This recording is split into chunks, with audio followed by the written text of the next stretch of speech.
So we got Gervonta Tank Davis. Y'all know I've been critical of him on this channel a lot. Don't care what people really feel about it either, because I mean, lots of times the truth hurts, and when you start talking about a lot of these fighters and then the fanboys of these fighters, they hear this stuff and they don't like it.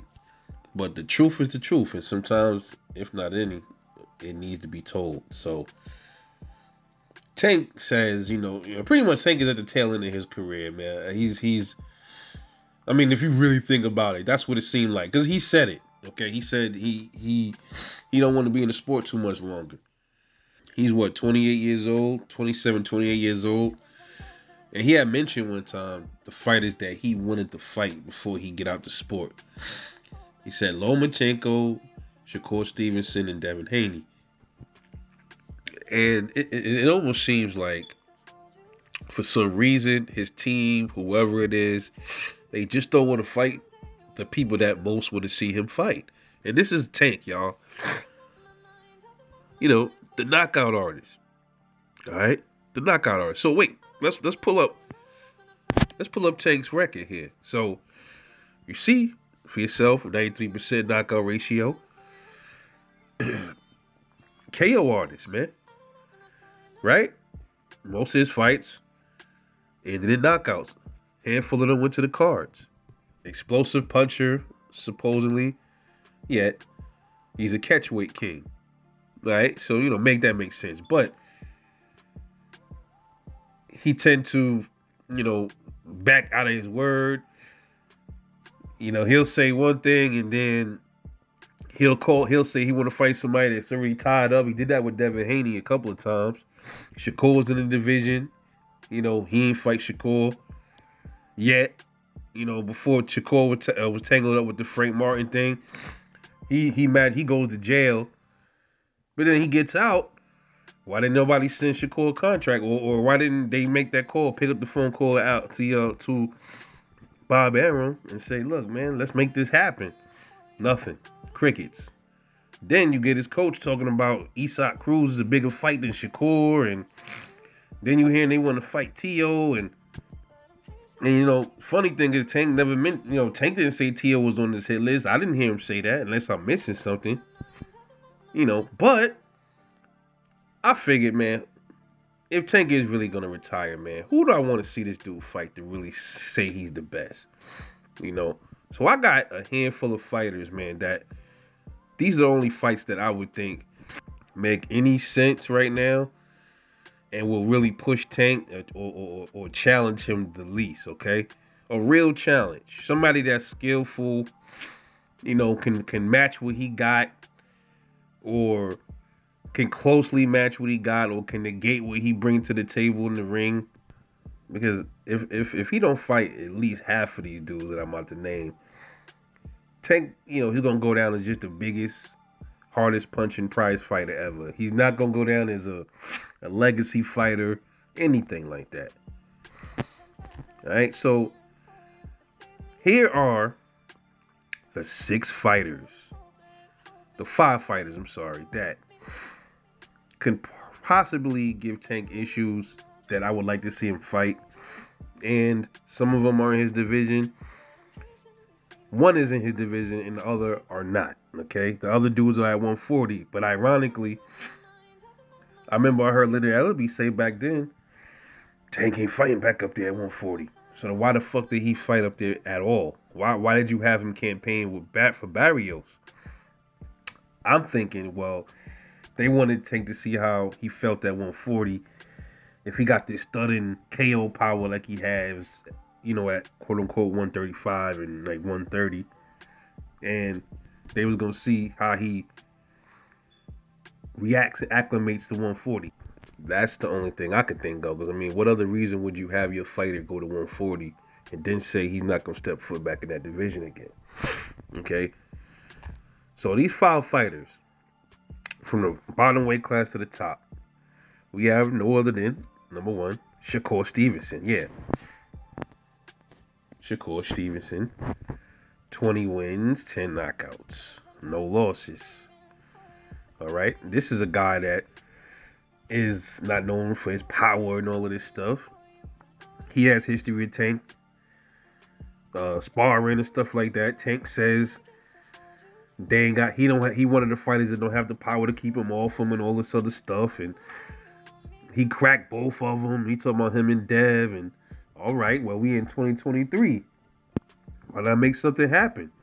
You could have been made it happen, bro. Now Shakur's about to fight De Los Santos. Let's see what happens after he fights De Los Santos. I want to see that.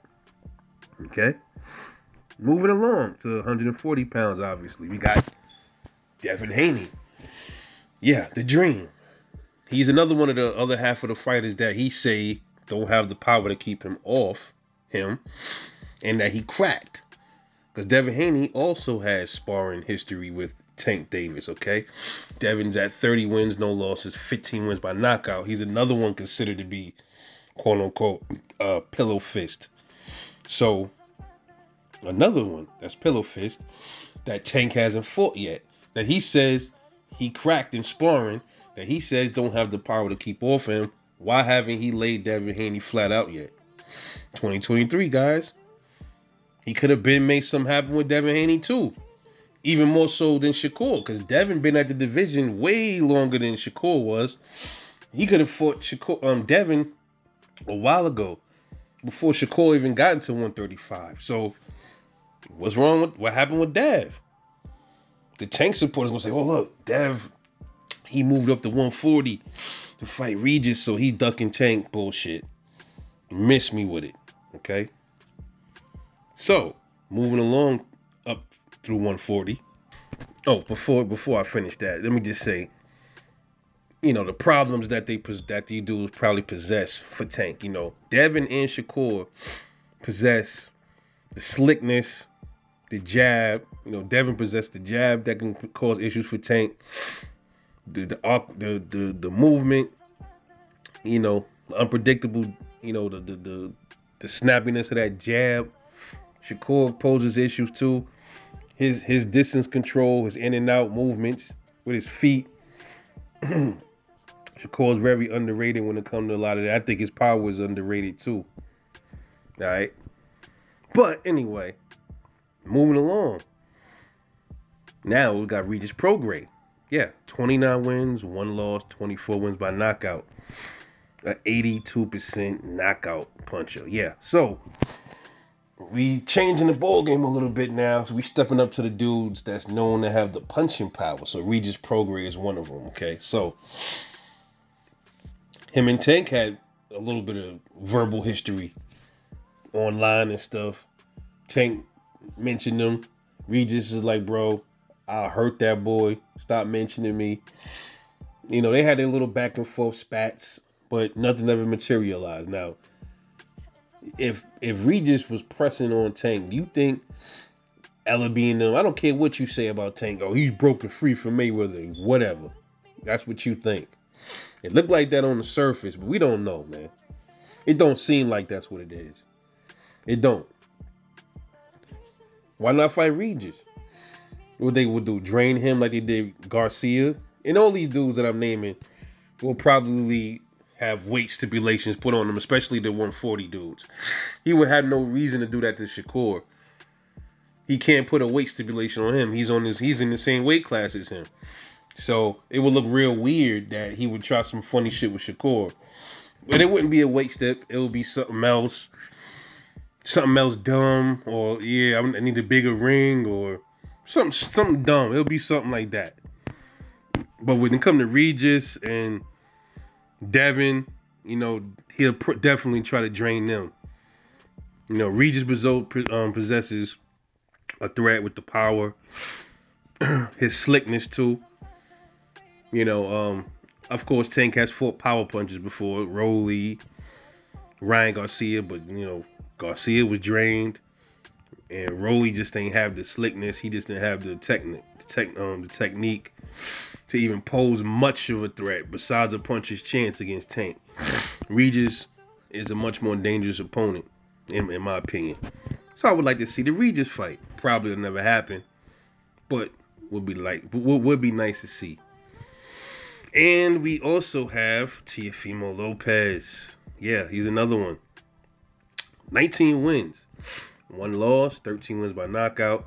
Also at 140 pounds, he has a 68% KO ratio. Why not? Why not? I would love to see that. I mean, in sparring, Tank knocked them all around the ring and all of that. And when people seen that, they figured, well, yeah, see, sparring don't matter when it comes to certain things, but when it comes to like the TO spar, then that's when it matters to the Tank fans. Oh, well, you saw he did the TO in sparring. All right, but that was sparring. Like y'all always say, when it comes to other fights, it's only sparring. All right, well, they're pro now. T.O. has gotten significantly better. T.O.'s a real champion. T.O. has fought way better competition than Tank. All right. Oh yeah, and then T.O. also fought black fighters too. And I'm not even a big T.O. fan, man. I just find that weird that Tank Davis has never fought really a black fighter. I looked through the resume, I can't even find one. If I'm missing something, let your boy know. Okay. T.O. poses the potential threat of his power. Not as bad as a Regis threat with the power, but it's there. His slickness and his fluidness could pose an issue for Tank as well. That's a good fight, man. I think T.O. was a live dog in that fight. People underestimate him because of that spar. You saw his spar, man. He was knocking him around. Bro, he was smaller. He was a kid. He's a grown man now. He's growing to his power. I mean, I ain't going to take that from T.O. Regardless of all of the funny shit he's been doing in the past, I'm not going to take that from the man. He's fought people to get where he at. But last, at least probably not least on this list, is no other than Gary Antoine Russell. Yeah. 17 wins, no losses, 17 wins by knockout. Now, Gary Antoine is one of these fighters that has a 100% KO ratio. Now, Gary Russell, which is the big little brother to Gary Antoine, he been calling out Tank. And by the way, I also heard chatter that is a potential fight for Tank too. Gary Russell, Mr. Gary Russell Jr., by the way. The guy that been calling him out for how many years? That's probably a one-armed bandit right now that they want to step in the ring with, if that's true. Can't respect that.